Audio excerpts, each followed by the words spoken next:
Scaling brands need influencer content, but the best brands have influencer communities, which provide a constant stream of high converting social content to test in your ads week in and week out. Access Aspire IQ's more than 6 million creators and influencers and start building your brand's influencer community today. Find out why Forrester recognized Aspire IQ as a leader in influencer marketing solutions.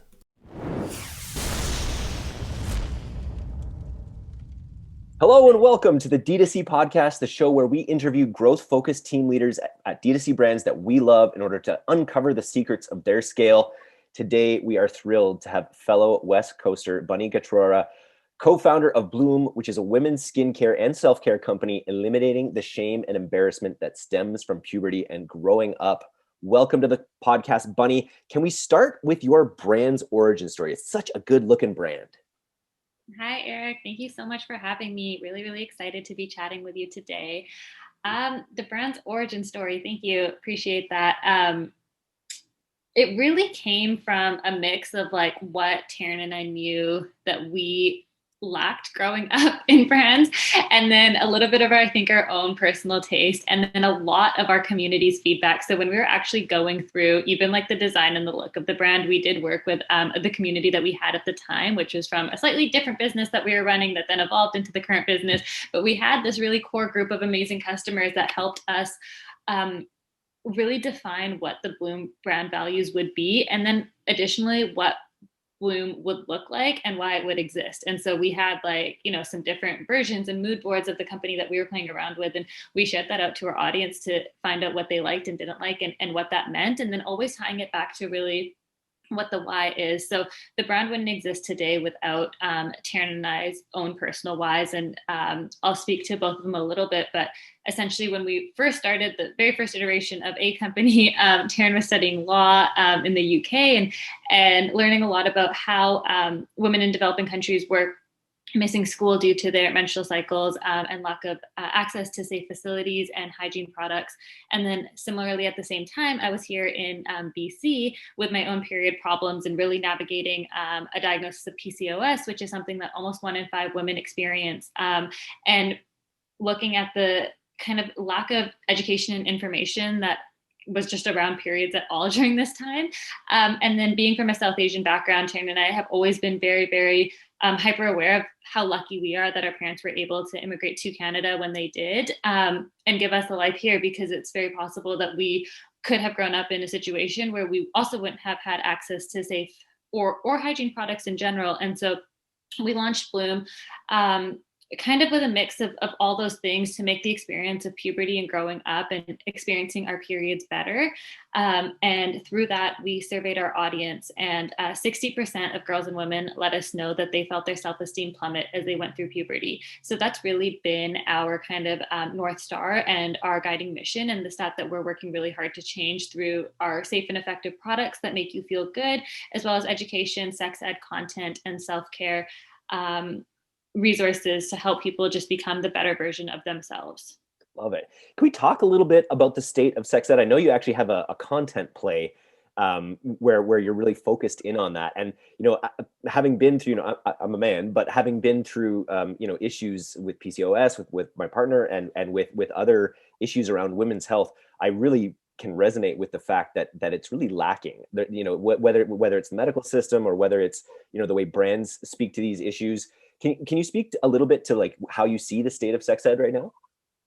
Yeah, great question. I think the state of sex ed is so different because both Canada and the US don't have federal mandates. And so each province in each state does treat sex ed differently. So looking at Canada, for example, Alberta has an abstinence only sex ed program, but they also have like the highest amount of STDs in the entire country. There's Not a good look. Yeah, not a good look at all. There's only a handful of states that actually require mandated sex ed, and other states choose not to teach it at all. Or there's really fragmented curriculums and everybody's kind of teaching it in their own way. And even here in Canada, speaking to teachers and resources and sex educators that we've had the honor of chatting with over the last few years, we really got to the conclusion that it's such a fragmented experience and often an afterthought where it's pawned off to somebody who maybe doesn't have the resources to teach it. A I know in gym my teacher. school, Mine yeah. had us watch the movie Rudy. That's literally what he did for his sex ed. He's like, watch Rudy. Everything you need to know is in this. And don't ask me any questions about it, and we're not conversating about it. Exactly. Yeah. And so when we and growing up, like we had the worst experience as well. And often I think parents think that schools are going to teach you, schools think that parents are going to teach you, other people learn from older siblings, or older cousins or older friends. And everybody's experience tends to be different, yet we all grow up with, one, I think, a lack of knowledge and understanding, and then two, a lot of shame and stigma around some of these topics where we don't know where to get the right resources from, whether it be, how to ask your gynecologist certain questions that you have, or how to know if, something's feeling off and you don't know where to go to, or around safety, or all of these things that I think we all experience both as men and women, and then again in relationships. And so we really saw that a lot of those lack of opportunities to learn as we were growing up tended to be things that we carried with us as adult women.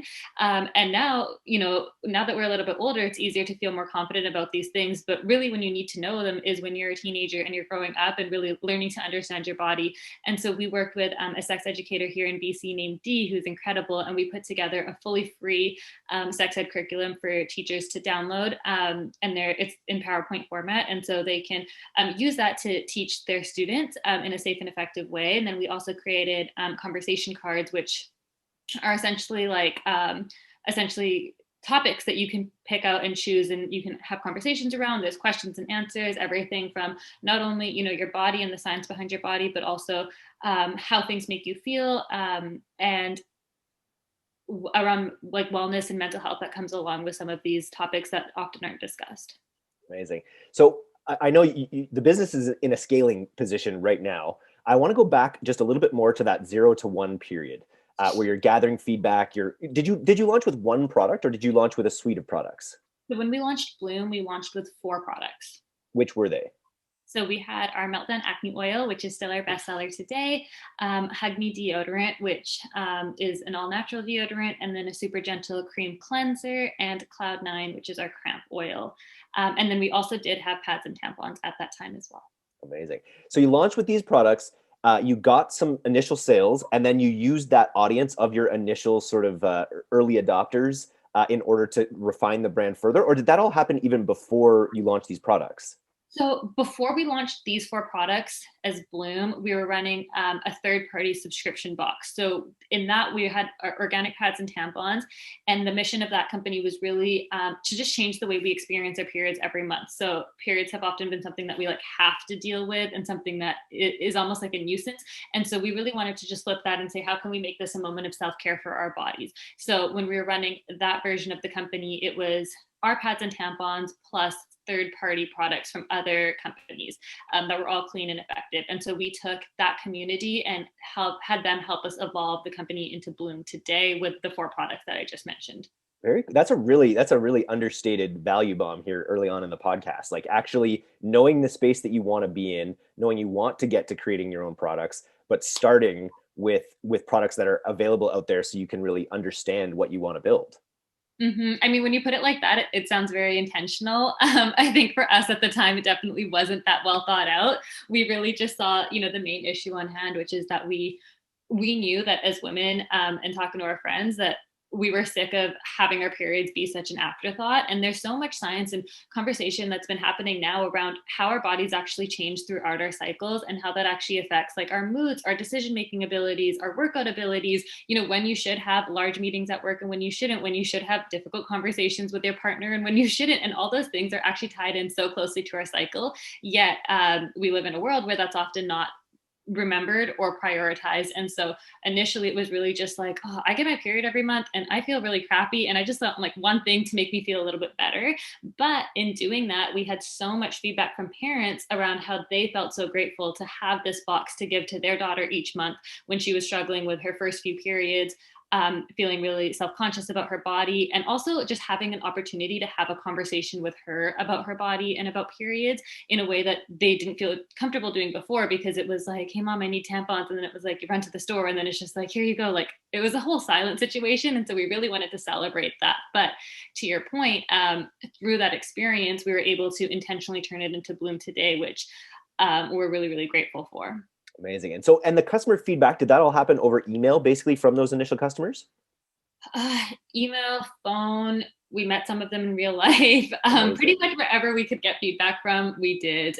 A lot of those customers were, look, we knew them on a first name basis. We knew personal things that were happening in their lives, whether it be a new job, whether it be that they moved houses, whether it be that they got pregnant.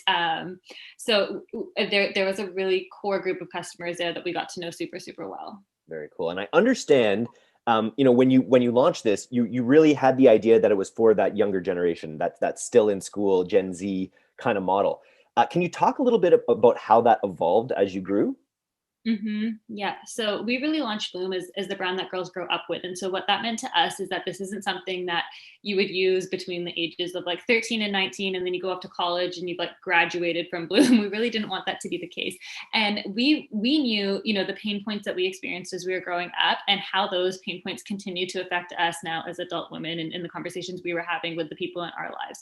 And so knowing those two things and what we felt like we lacked then and what we felt like we were still lacking now, and how some of those habits hadn't actually changed from what we picked up in our early days of using personal care or skincare products for the first time. We've actually created a community of Gen Z girls who are using products exactly how we kind of intended, which is, they need to buy a deodorant, and instead of their mom taking them to the local drugstore, she's purchasing a Blume natural deodorant for them, or similarly with their face wash. But also that as adult women, we're still experiencing so many of these things from our pubescent years that we were told would go away, like adult acne, for example, but it doesn't go away.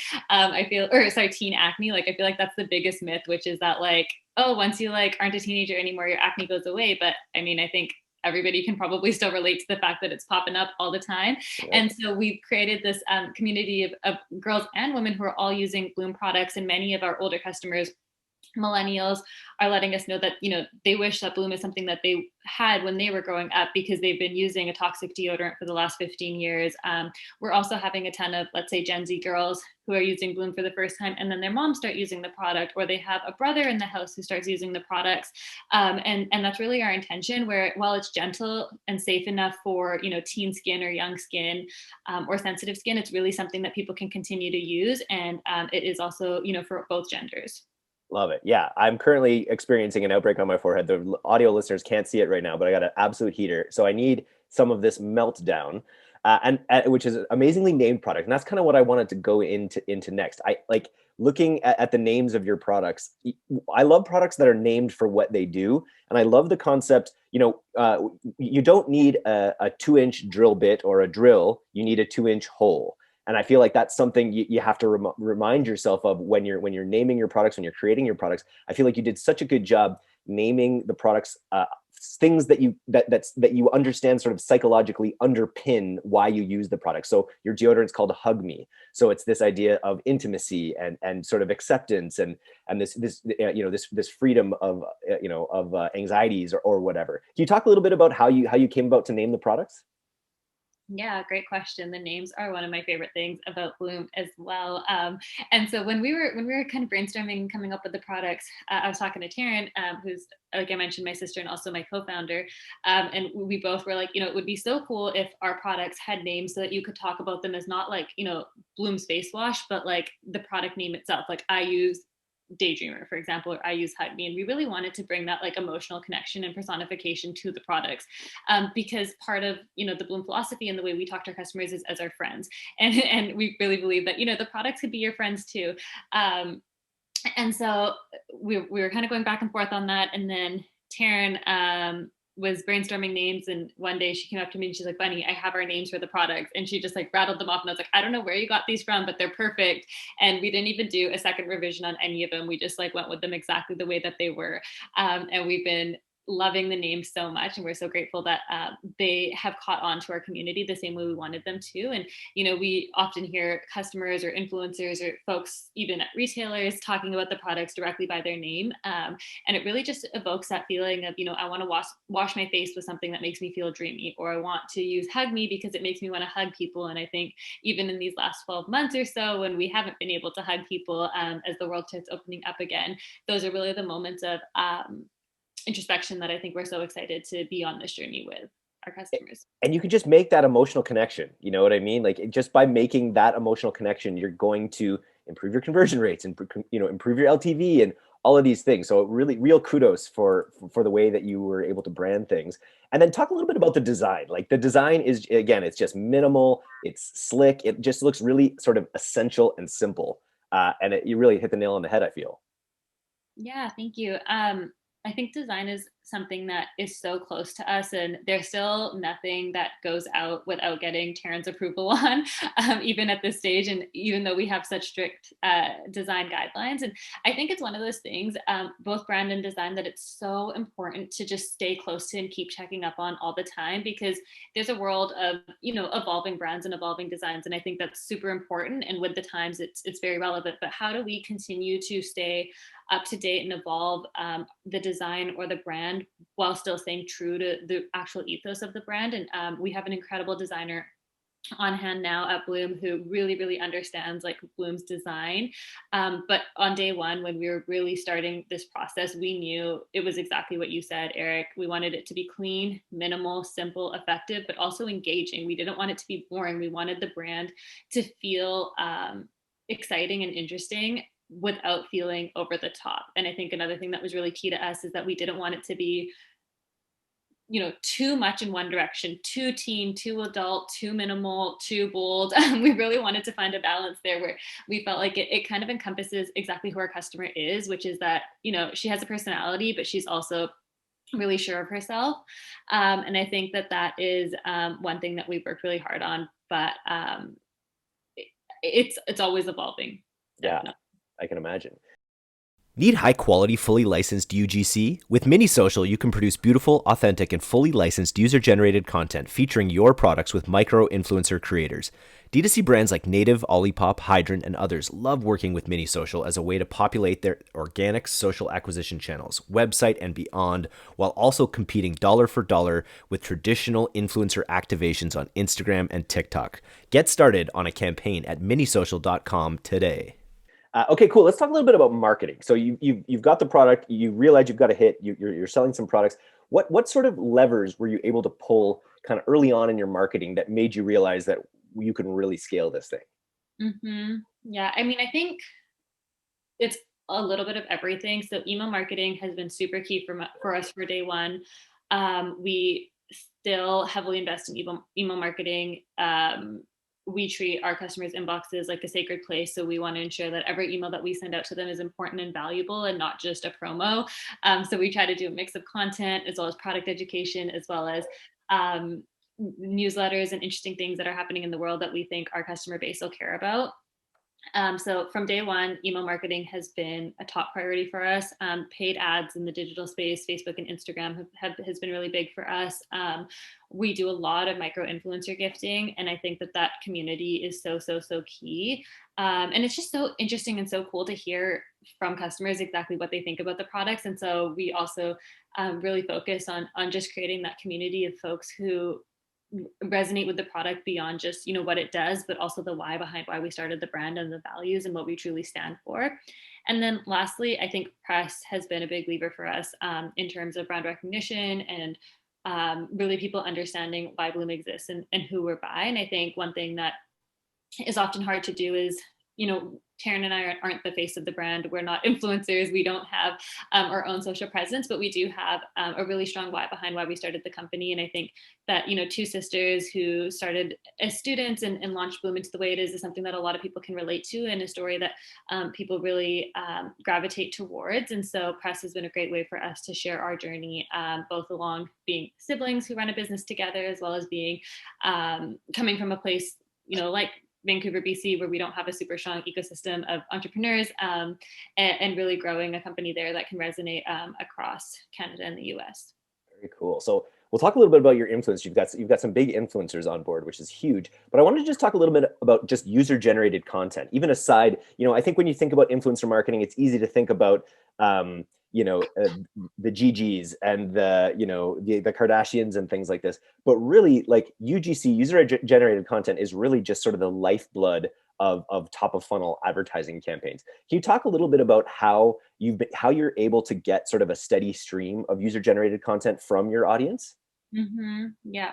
So it started, very, very intentionally, which is that we would reach out and Taryn and I were doing this in the very early days, is we would just reach out to anybody who had a couple thousand followers on Instagram and offer to send them product. No obligation to post, but really we just want to hear what you think. You try products all the time, you love products, you talk really highly of the products that you do love, and like we want to see if Blume stands the test. And so that's really how we started, by sending it out to different community members, and we would ship all of those out ourselves, and we would do all of the outreach ourselves. And so now we have scaled it up a little bit, but the actual content there still stays the same, which is that we're handpicking influencers. We're very, very careful about who we ship to and why and what they represent for Blume.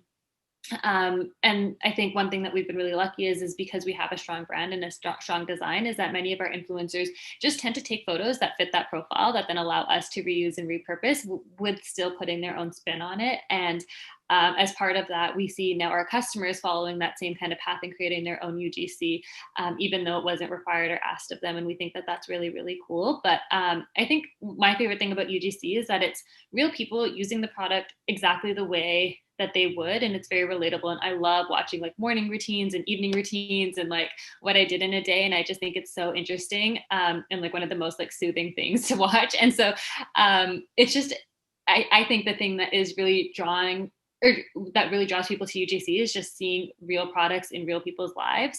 So it's been a focus for us, and now we're exploring TikTok, which is like a whole other type of UGC, but very interesting and really fun. And just understanding, how the different platforms work together and how different influencers see creating UGC on these different platforms. It's funny you say that. On YouTube, I just keep getting hit with like, what's her name? Olsen, the Scarlet Witch character, Elizabeth Olsen. I'm just watching her like routine for some reason, like on those YouTube instant reels.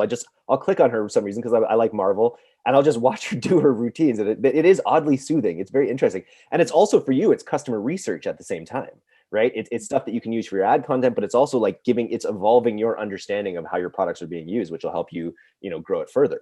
Exactly. Like we've always said that, like, Meltdown is like an acne treatment that you apply directly to your skin. But early on, we noticed that customers were mixing it into their moisturizer because they didn't have any active acne, but they wanted to keep their skin from breaking out. And so mixing it into their moisturizer was a great way to dilute the product while still getting the full benefits, and not needing to apply it as a direct spot treatment. And that's something that we didn't intend for the product to be used as, but it's like, I think, the number 2 use of the product now. Very cool. You mentioned TikTok, and TikTok is something our audience is always very interested in. Can you talk a little bit about what it's, you mentioned it's different working with TikTok influencers, creating TikTok content. Can you talk a little bit about how it's different and what you've done to succeed there? I think the biggest thing that's different, and maybe this is obvious, but it's what stands out the most, is that like it is so raw and authentic. If we send somebody on Instagram a product to try and they're doing a feed post, like the aesthetic is so top notch. It's like absolutely beautiful. It's very clearly curated. If it's a flat lay, there's the right things in the right places with the perfect lighting, and it's just incredible. But TikTok is so raw and so authentic, and so just fun in that way. And I think what we've noticed is that often on Instagram, folks want to either create something that really fits Blume's aesthetic or really fits their own aesthetic, or a mix of the both if it works, right? But on TikTok, the like a crazier range of products that we get, or the crazier range of posts that we get, is so hard to even find like, what's that thing that worked in each one, because each one is so different and it's so hard to find the similarities. But I think that's really where the magic is. And so with TikTok, we'll send out the same kind of, campaign to X amount of influencers, and we'll get like literally 20 different videos. Whereas for Instagram, if we send out the same campaign to the same amount of people, there would be much more of a theme within those pictures, that we'd be able to kind of be like, okay, so this is like what people picked up out of what we told them. And so I think that's what's really key. And so for us with TikTok especially, we really just give influencers free range to talk about, create content, and do whatever they wish to do with the package that they've received. And so whatever magic they turn that into is so okay with us. And it's so exciting to be surprised by how they decided to interpret our ask. Amazing. Just one more question about influencers too. You have such a great influencer gifting program and influencer content program. Have you experimented with whitelisting and actually running ads through the influencer handles for your products? Mm-hmm. We've done a little bit. I don't personally like run the ads myself, so it's a Okay. little hard for me to say, but we have done a little bit. We've had success with it. I think it's really interesting, especially when the influencer has a large reach or really, really trusted audience. But I do think that it is a slightly larger undertaking of just all the complexities that come along with that, Totally. and ensuring that the influencer is adequately compensated and that there's no security issues, and that you're able to manage kind of the relationship between any comments and things like that that are then going through the influencer's post, especially when like people start asking like really technical questions about purchasing or the ingredients, and then the Totally. influencer obviously shouldn't be obligated to reply to those, but then really tracking down those posts and so on. Yeah, keeping customer experience consistent when scaling through those methods is part of the challenge for sure. But can pay very big dividends, which is something we do on the pilot house side all the time. Okay, this is the other. Thomas does such great research for these podcasts, and he brought up the shoplit plus live stream option, and I'm so I've heard I'm blanking all of a sudden. Maybe it's Baidu. I forget the platform in China where it's sort of live shopping happening, like a home shopping network style experience where people are using the product and just sort of talking about it, buying things. And I think it's if it's happening in China, it's going to be here in a big way, in the coming years. Can you talk a little bit about this experience and what Blume did here? Yeah, so we've just started testing any type of live stream shopping. We've never done like a QVC. I've never personally bought anything from a live stream, so it's really brand new to all of us, I think. But to your point, yeah, it's huge in China right now. It's kind of picking up steam in other places around the world, and so as most things are, we'll probably get it a little bit later, but it'll probably be even bigger by the time that we do. So we did experiment a little bit with Shoplit Live. They've been an awesome partner to us and such a great team to work with. And we're really just in the early days of playing around with that partnership and understanding what that looks like, and really being part of the early adopters, and also learning about the customers who are the early adopters on those platforms. And I know TikTok's been talking a lot about how they want to do some type of live stream situation, which I think would be even more interesting. And so we're kind of just in the process of figuring out what works there for Blume, and what that's going to mean for growth in the coming months. We got to stay in touch about that. I would love if you're able to potentially write a blog post about that as it happens. I just think it's such an interesting area, and you're one of the first brands that I've talked to that's being a pioneer there. So good on you. It's exciting to see like where that's going to end up and how that's going to affect like all of our shopping abilities. Yeah, it's part of the creator economy in a way, right? With certain parts of the economy becoming harder and harder to visualize how you're going to get into, like starting a restaurant or other things like this. There's going to be other aspects of the economy that open up, and I think those platforms are going to be key, for people to continue to support themselves. And I'm very excited about where that goes. Can we talk a little bit about Gigi Hadid? I'm not super dialed in with influencers, and so I had to look up who Gigi was, but she's got 65 million followers. Can you talk about what happened when she discovered your products? Yeah, so I mean, I don't actually know when she found the product. From what we know, it was totally organic, and she was pregnant. I guess it's been, I think her baby is like 6 months now, so I guess it's been like a year or something like that. And as many people do, that she was switching to a natural deodorant throughout her pregnancy to reduce the aluminum that's in many of the traditional deodorants that we use. And so she, I guess, came across Blume and was using the product, and we had absolutely no idea. But she did post about it recently, and kind of her like pregnancy favorites or her baby favorites story that she did. And it was really exciting. And just honestly, I think for us, like that was never even like on our vision board. It was always, it always just felt so far away that we hadn't even explored celebrity in any way at all. And so for that to happen so organically and so authentically, and just to know that a product that we created, that we really had a strong affinity towards having a clean, natural deodorant that worked, also resonated with somebody at Gigi's caliber, is just like the most, honestly, like craziest experience. And so when that happened, I remember I was on a call, and all of a sudden we got like a bunch of like Shopify pings all at once for the same price. And I was like, okay, this only happens like, if I was like, did an email go out? Did like a TikTok go viral? I was like, this doesn't happen like all the time.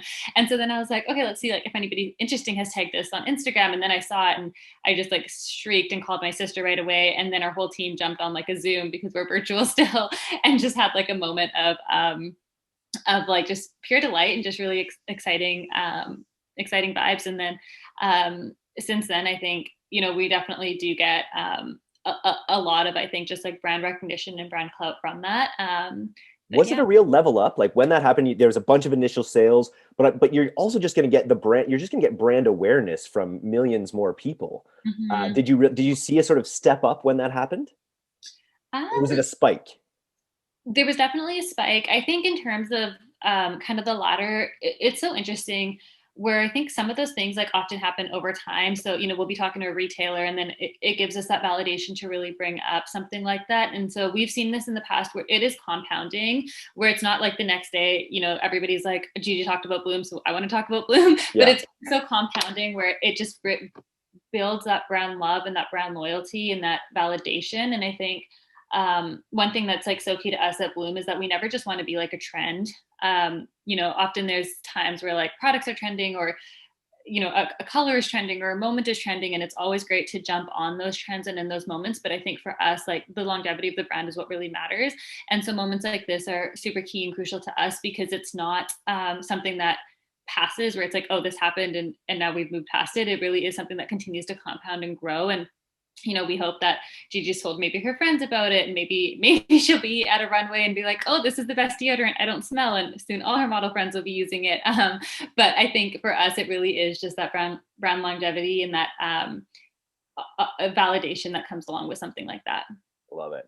Okay, so you mentioned email and you mentioned treating your email as a sacred space, which I fully understand. And if email is sacred, that means SMS is godly, or maybe not. It's also sacred, obviously. But I've heard a little bit about your content marketing via SMS. Can you talk a little bit about how the strategy that you've employed with SMS? So yeah, 100%. Email is sacred, and SMS is like very, very, very. Sacrosanct.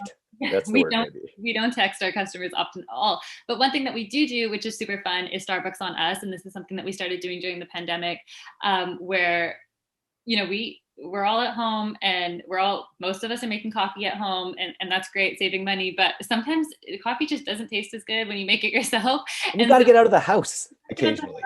I think going for a walk in the mornings to get a coffee is such a nice way to start the day. Something that like I used to do all the time when I was going to the office, and it's just like a nice little pick me up. And I think something that a lot of us lacked. And so we did start a program throughout the pandemic where we did it every few weeks or every month, where we would send out Starbucks gift cards that was preloaded with a certain amount, and we would send it to our SMS list and have them go get a coffee. And it was just like the most heartwarming experience to see people keep picking up their coffees and telling us what they ordered. And like we found so many new drinks through that as well, because they'd be like, I got this like super cool thing, I'm like, I have to try that. But that's like one thing, or one example of how we use SMS, especially to engage our customers in a way beyond just to buy Blume products, but really to build that brand loyalty and brand love and give people a reason to be interested in the brand beyond just the products that we sell. Because while that is obviously the bread and butter of what keeps our business going, I think what's really key for us is all the other ways that we get to connect with our customers through our education and content. And some of our customers do stick around to Blume, not for our products, but for those resources. And so the Starbucks SMS program is really just our way to give back to all customers who, whether they be purchasing or not. I love it. I've got a note here too about your content marketing, about how you specifically get people to sign up for specific lists, not just one size fits all. People that might be looking for funny content or educational content or feel good content. Does that take place over SMS and email, or just email? So over email, we don't do as granulated lists just because it is quite a large undertaking and we're a small team still. But over email, we do give customers the opportunity to choose how often they want to hear from Blume. So whether that be that they just want to hear from us once a week, once a month, or they want to receive all of our emails. We've had it in the past where we've customers would see an email that Blume sent out. Maybe it would be posted on social media or something like that, and they'd be like, "Oh, I never got this email. Why didn't I get this email?" And it could be because they were part of a different list or they received a different email recently. And so that's something that we started that has been really great for us, because then it gives customers a little bit more control versus just choosing to subscribe or unsubscribe. I love But it. SMS, we do have several different lists. If it's you just want product education, you bought Meltdown and you want to learn about Meltdown, you can do that. If you want to hear or receive all of our SMS, you can do that. If you want to hear about quotes or funny dog videos, we have a different list for that as well. And so that one has been really fun to do. And I think SMS makes it a little bit easier because companies like PostScript allow you to add people to lists just through keywords, which is quite simple from a setup perspective and really awesome for us from a customer perspective. I love it. And I think a lot of marketers, are trained in really trying to make things as simple as possible. And so it's, and I personally, like, I have ideas of how I'd like to segment our audience, and I'm sort of being advised, at different times to be like, no, just make it really simple, make sure everyone gets the same thing. But I think when you build the connection that you're able to with your customers, and they really see the value in it, they're, especially if they're signing up for SMS, like, they know what an intimate platform that is, and so they are going to select, what they want and what they don't want. They're going to give you that information without creating too much friction at all, I think. Yeah, totally. And Nice. I think like Sorry, go ahead. each customer is their own person. And I think quite often marketing is such a blanket approach, where it's just like one, like you said, one size fits all. But for us, like, we really want each customer to feel like they are an individual as they are.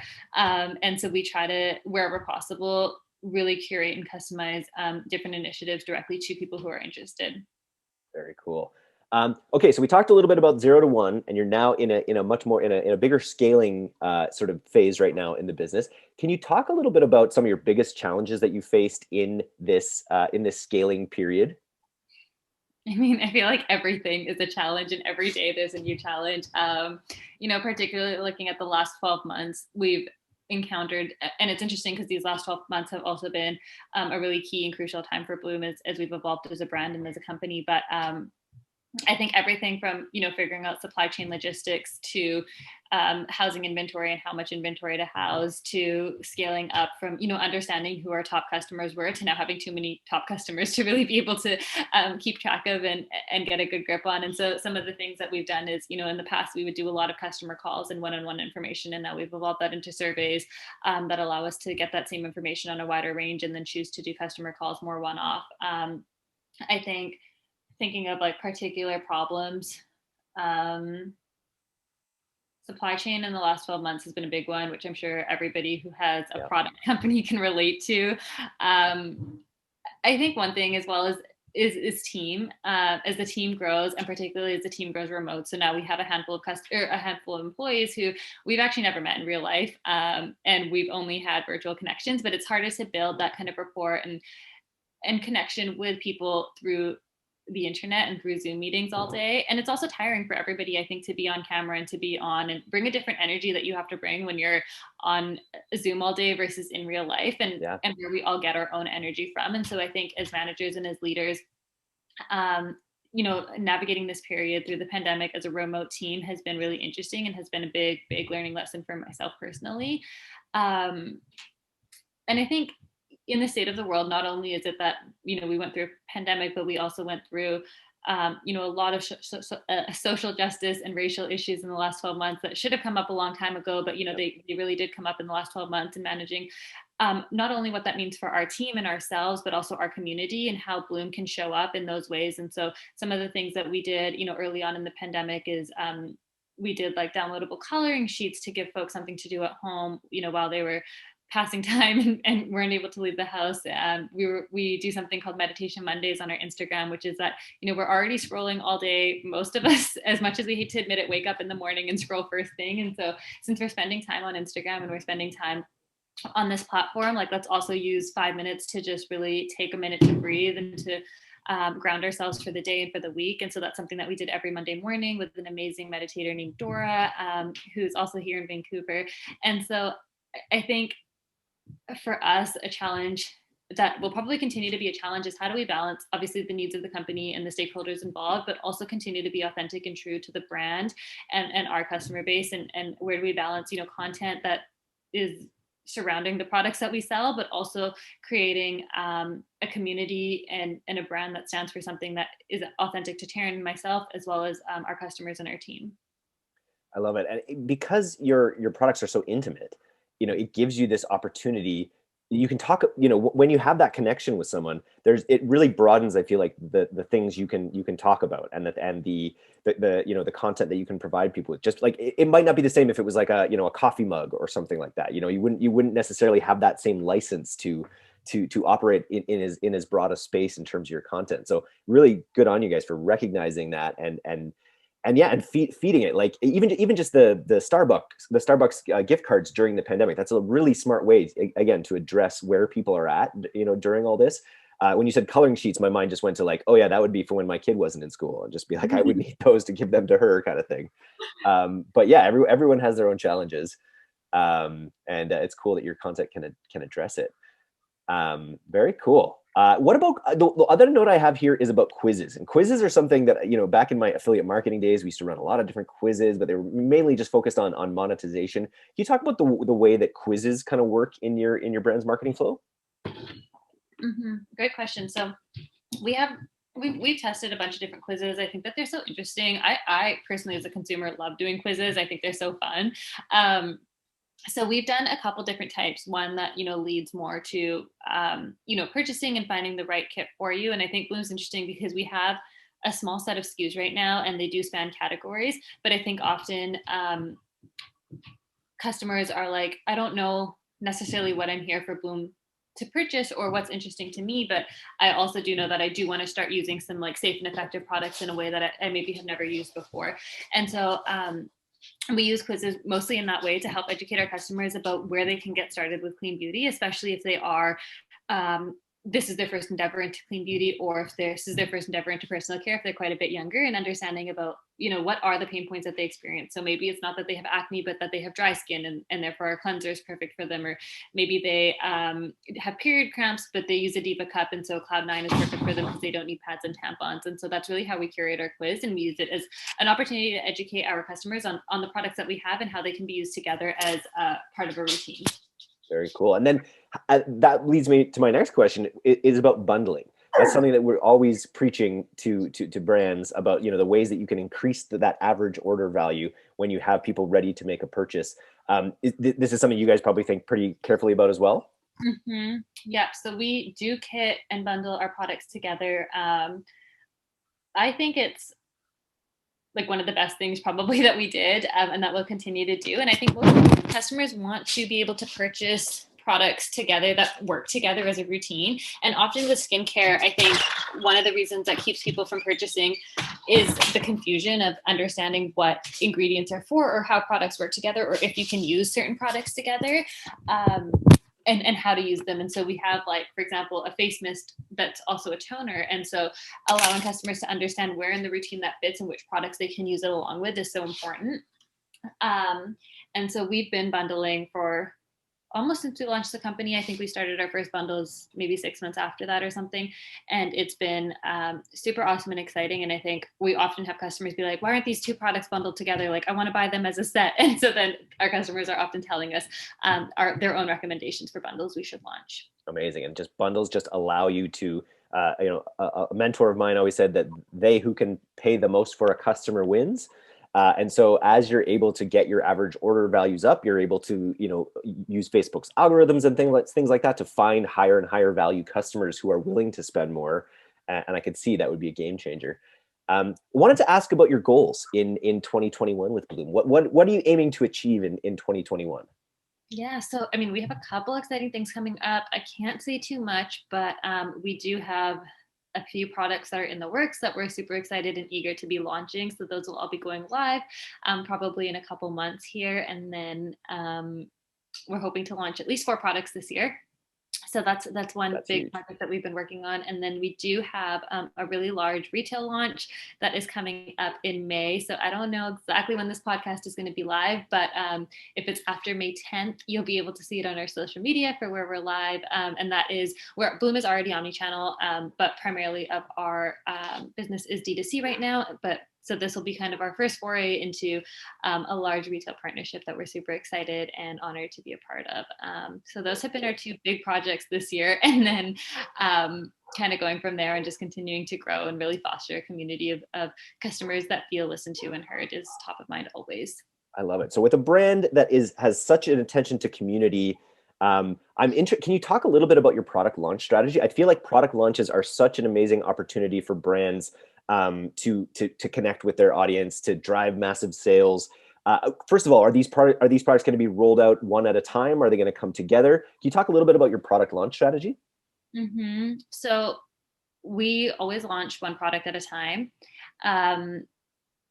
I think one thing that's so key in skincare is like the education and really understanding who the product is for, what it does, why it does what it does. And consumers are so smart that like I think traditional marketing doesn't work anymore the way it used to, where it's like you can't just be like, here's a product that smells really good and feels really smooth, because the first thing anybody goes to is like, oh, silicones and fragrances, which are both like not clean and not good for you. So really focusing on healthy skin is key and top of mind for us, and for customers to understand what that means for themselves and how to use products. And so for our product launch strategy, it really is one product at a time. It really is less is more. I think there's really great companies out there that have a huge, array of SKUs, and maybe one day we'll get there, but we're not in any rush to have more immediately. And I think what's super key is that if it's the right product for the right person, you don't necessarily need more products, but instead you need products that are able to do the things that you need them to do, whether that be exfoliate, hydrate, nourish, etc. And so, really following that philosophy of less is more, and less confusing is also key. We do want to just take our time and ensure that the products that we're launching are super impactful and beneficial and true to Blume. And I think that kind of comes back to earlier when we were talking about trends, where it's easy to launch a product because it might be trending and hot right now, but does that product actually align with what Blume stands for and who we're trying to be? And I think a big part of Blume is to feel more comfortable in your own skin. And so how do we continue to do that while still selling skincare products kind of tends to always be top of mind for us, where it's like, we don't want to sell products to say you can make your skin better, but instead, how can we help you feel healthier in the skin that you have? And how can you protect your skin and your skin barrier and nourish it so that you're not doing what we all did when we were younger and growing up now, and undoing the damage of like all the spots and scars and the picking that we gave ourselves when we were teens. So the strategy right now is, to take our time and to launch really good quality, clean, high-end or high value products that have an ingredient list that you can actually pronounce and that you can understand, and help educate and really bring our customers along in that journey. And so with our product launches, we often go to our customer base to understand what they're looking for and why they're looking for it. And then do community testing with them before we launch the product to see what they actually think about it and what their results have been. When you do community testing, do you launch to just a specific segment of your audience, for instance, of your really high value customers or customers that have been there the longest, or do you launch those opportunities for everyone? So we do both. We do actually have a list of customers who are interested in being part of like a Blume Labs program, where they are on an email list, and they can get first dibs to any new products that we're working on to help us really create those products, whether that be just through surveys of what they are looking for, or whether it be actually physically trying the product and then telling us about their experience. And then we also do reach out to our high value customers and give them kind of first sneak peeks at trying the product as well. Very cool. We did an interview 2 weeks ago with Use Huron, which is a men's sort of more of a soap line, of a cleansing line. But their goal as a brand is to be you're the big brother who's teaching you how to take care of your skin a little bit more. I know that Blume is a little bit about being the big sister. And one strategy that he mentioned that might be interesting for you to consider was he created a Slack group of these people, of these really high value people, and so. And they loved it. Like their big customers like love being a part of that, and you really get that instant feedback. It kind of creates this other little micro community. So it might be something that works for you as well. Mm-hmm. That's so interesting. Yeah, we use close friends on Instagram, which Cool. is really fun. And then we do have a Facebook group as well. But I think Slack is also so key, especially now since everybody's working from home and on Slack all the time anyways. Very cool. So I want to thank you so much, Bunny, for coming on the podcast. This was super interesting. If our audience wants to know more about Blume, it's just Blume, BLUME.com, and they can try your products. Mm-hmm. Yeah, and we're also at Blume on Instagram, so BLUME. And you can find me on Instagram, just my name, at Bunny.Ghatrora as well, if you have any specific questions for anything that we discussed today. Fantastic. Thank you so much. I cannot wait for the world to return to normal. I'll be over in Vancouver at some point. It would be great to grab a coffee and talk more D2C. This has been fantastic. 100%. That would be awesome. Thank you so much, Eric. This is so fun. Cool. I'll let you know when it launches, and yeah, we'll share it around.